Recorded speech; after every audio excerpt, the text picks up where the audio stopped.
নমস্কার। তো সবাই কেমন আছেন? আমার নতুন একটা ব্লগে আপনাদেরকে স্বাগত। তো আজকের দিনটা ছিল শুক্রবার। তো আমি ওই 11:30টার দিকে কাজ থেকে ফিরেছি। কাজ থেকে ফিরে প্রায় রান্নাবান্না কমপ্লিট করে কাজকর্ম সব সেরে চান করে এখন যাচ্ছি দিদির বাড়িতে।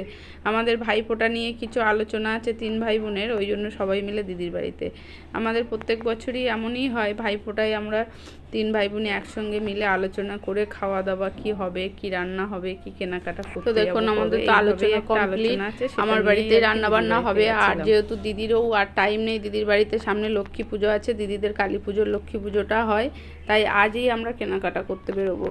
তো আমি ওখান থেকে আলোচনা সেরে বাড়িতে এসে খেয়ে দিয়ে নিয়ে আর কি, যে বিকালের দোকানের প্যাকেট থাকে, দাদার দোকানের প্যাকেটটা করে গুছিয়ে আর কি একেবারে বেরিয়েছি। দাদার কাছে মালগুলো দেবো আর আমরা কেনাকাটা করতে বেরোবো।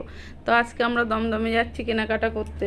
ভাই আমাদেরকে নিয়ে যাচ্ছে শাড়িগুলো কিনে দেবে বলে, আর আমিও ভাইয়ের জন্য, ভাইয়ের ছেলের জন্য কিছু কিনবো। তো দেখো ভাই বউ আর ভাইয়ের ছেলেও চলে এসছে। তো আমরা যাচ্ছি 4 জনে, আমি ভাই বউ আর ভাইয়ের ছেলে। আর দিদি আগেই দমদমে চলে গেছে আমার একটা বৌদিকে নিয়ে ডাক্তার কাছে, দিদি ওখান থেকে আসবে। তো আমরা 4 জনে বেরিয়ে পড়েছি। তো আমরা না অনেক ছোট থেকে ভাইফোঁটা দিই, জানো তো। তো তখন তো এত দেয়া নেওয়া ছিলও না। আর যেহেতু আমিও ছোট ছিলাম, ভাইও ছোট ছিল, তাই মা একটা করে এক্সারসাইজ গেঞ্জি, ভাইয়ের জন্য একটা হাফ প্যান্ট আর 5 রকম মিষ্টি কিনে দিত, সেটা দিয়েই ভাইফোঁটা দিতাম। তো আমাদের ভাইফোঁটাটা এইভাবেই শুরু হয়েছিল। তারপর আমার যখন বিয়ে হয়, বিয়ের পরে আমি টুকটাক মানে ভাইকে যেরকম দেওয়ার আমার সামর্থ্য ছিল সেইভাবেই দিতাম। তখন ভাই ছোট ছিল বলে মাকে আমি কিছু দিতে বারণ করতাম, সেইভাবে আর কি মা কিছু দিতও না। তারপরে দেখো এখন ভাই বড় হয়েছে, আর এখন সবার যেহেতু দেয়া নেওয়াটা হয়েছে প্রত্যেকটা উৎসবে, তো ওরও ইচ্ছা করে যে না আমি বড় হয়েছি, কাজ করছি, দিদিদেরকে দেব। তো দিদি অনেক বারণ করা সত্ত্বেও, আমরা বারণ করা সত্ত্বেও ও শোনে না, বলে না এখন আমি দিতে পারছি, দেবো, তোরা কিছু বলবি না। তো সেই বুঝে আমরা আর কিছু বলি না। তো ভাই নিয়ে চলে এসছে আমাদের কেনাকাটা করতে।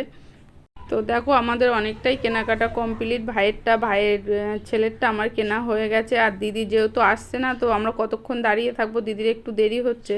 তো ভাই বলছে চল একটু কিছু খেয়ে আসি। তা ভাই নিয়ে এলো, আমরা চপ খেয়ে নিলাম। খেয়ে দেখি এখানে খুব সুন্দর সুন্দর প্রদীপ বিক্রি হচ্ছে, ডিজাইন প্রদীপ 2 টাকা পিস। তো আমরা আবার কিছুটা প্রদীপ কিনে নিলাম ভাই বউয়ের জন্য, আমার জন্য।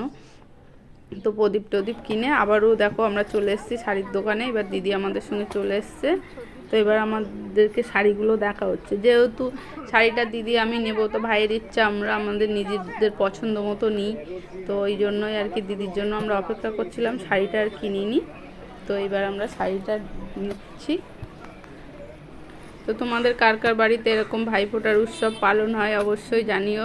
এখন তো মোটামুটি সবার ঘরেই হয়, তবু কার কীরকম ভাইফোঁটা নিয়ে অভিজ্ঞতা, কার বাড়িতে কেমন ভাইফোঁটা হয় জানিও।